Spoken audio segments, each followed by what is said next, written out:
আল্লাহ পাক রব্বুল আলামিনের নিকট দুটি ফোঁটা সবচেয়ে দামি। এক নম্বর হলো জিহাদের ময়দানে বান্দার রক্তের ফোঁটা আল্লাহ তাআলার কাছে সবচেয়ে দামি, সুবহানাল্লাহ। আর একটি ফোঁটা হলো বান্দার গুনাহের কারণে অনুশোচনা করে আল্লাহ পাক রব্বুল আলামিনের ভয়ে বান্দা যখন চোখের পানি ফেলে আল্লাহ তাআলার কাছে, ওই চোখের ফোঁটা পানির সবচেয়ে বড় দামি, সুবহানাল্লাহ। আল্লাহ তাআলা বরদাস্ত করতে পারেন না যখন আল্লাহর বান্দা চোখের পানি ফেলে আল্লাহ তাআলার কাছে ক্রন্দন করে। আল্লাহ পাক রব্বুল আলামিন বলেন, হাবিব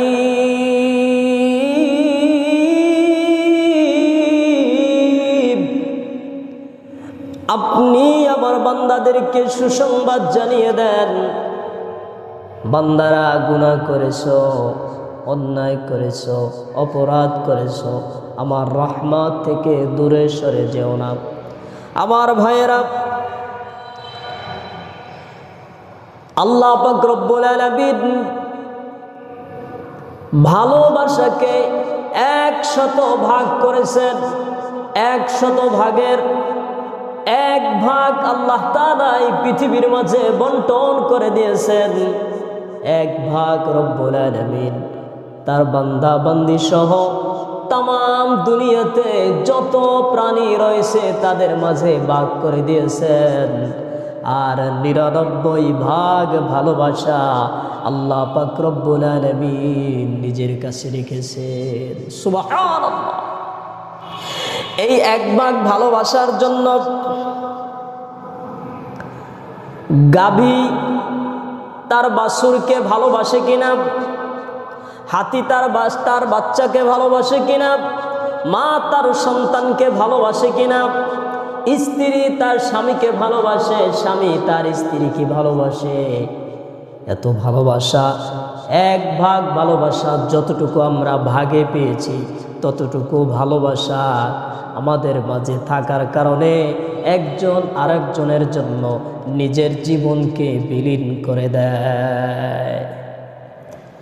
আমার বন্ধুগণ, তাহলে আল্লাহ পাক রব্বুল আলামিনের কাছে এত ভালোবাসা থাকার কারণে 99 ভাগ ভালোবাসা আমার রবের কাছে। আল্লাহ পাক রব্বুল আলামিন বান্দাকে কতটা ভালোবাসেন, কত মহব্বত করেন। আল্লাহ পাক রব্বুল আলামিন বান্দাকে ডেকে ডেকে বলেন, ও আমার বান্দা, নব্বি ইবাদি, নবী আমার আপনি আমার বান্দাদেরকে জানিয়ে দেন, সুসংবাদ জানিয়ে দেন, আন্নী আনাল গফুরুর রহিম।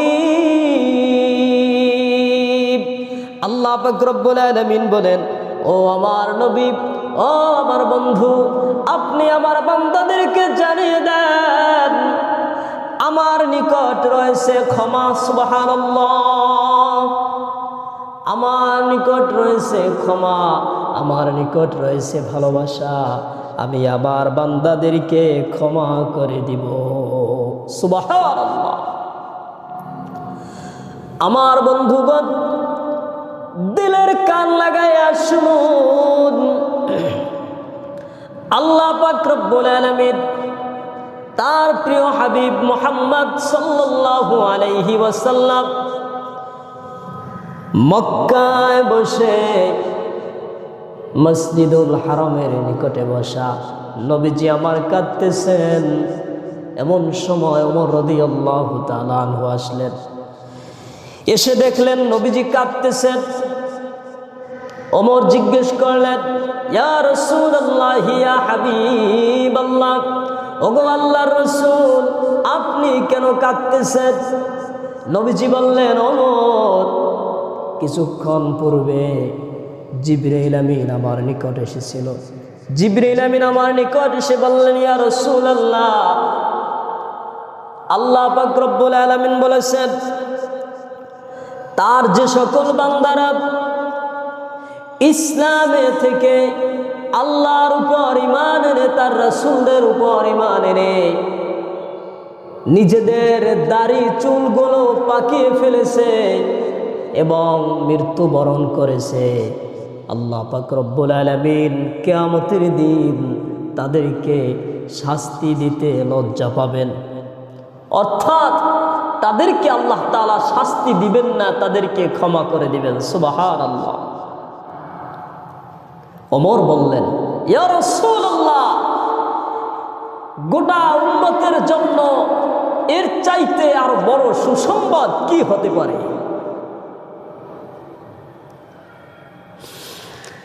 রাহমাতাল লিল আলামিন কেঁদে ফেললেন, বললেন, ওমর,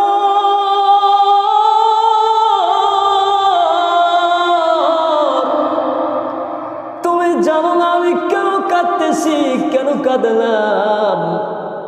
আমার কান্নার রহস্য তুমি জানো না রে ওমর। আমি এজন্য কাঁদি, কেমন করে ওই দাড়ি পাকা বৃদ্ধ লোকটি গুনাহ করে, অপরাধ করে, আল্লাহ তাআলাকে কি সে লজ্জা পায় না? এজন্য আমি কাঁদি রে ওমর। আমার বন্ধুরা, আমার বাবাজিরা, আমার যুবক বন্ধুরা, আল্লাহ পাক রব্বুল আলামিন তার পুরো যুবক বুড়ো বাবাদের দেখে আল্লাহ তাআলা লজ্জা পান। যখন গভীর রজনীতে বৃদ্ধ লোকটি আল্লাহর দরবারে বলে, মালিক, আমি বড় অসহায় হয়ে পড়েছি, সন্তানেরা আমার খোঁজ নেয় না, স্ত্রী আমার খোঁজ নেয় না, আজ আমার শক্তি নাই, সামর্থ্য নাই, কামাই রুজি করতে পারি না রে যুবক। এমন করে যখন বলে বৃদ্ধ লোকটি আল্লাহর দরবারে, আল্লাহ পাক রব্বুল আলামিন তার বড় মায়া হয়, বড় দয়া হয়। আল্লাহ পাক রব্বুল আলামিন তার বান্দার জীবনের গুনাহগুলো ক্ষমা করে। আল্লাহ পাক রব্বুল আলামিন তার বান্দাকে মাফ করে দেয়।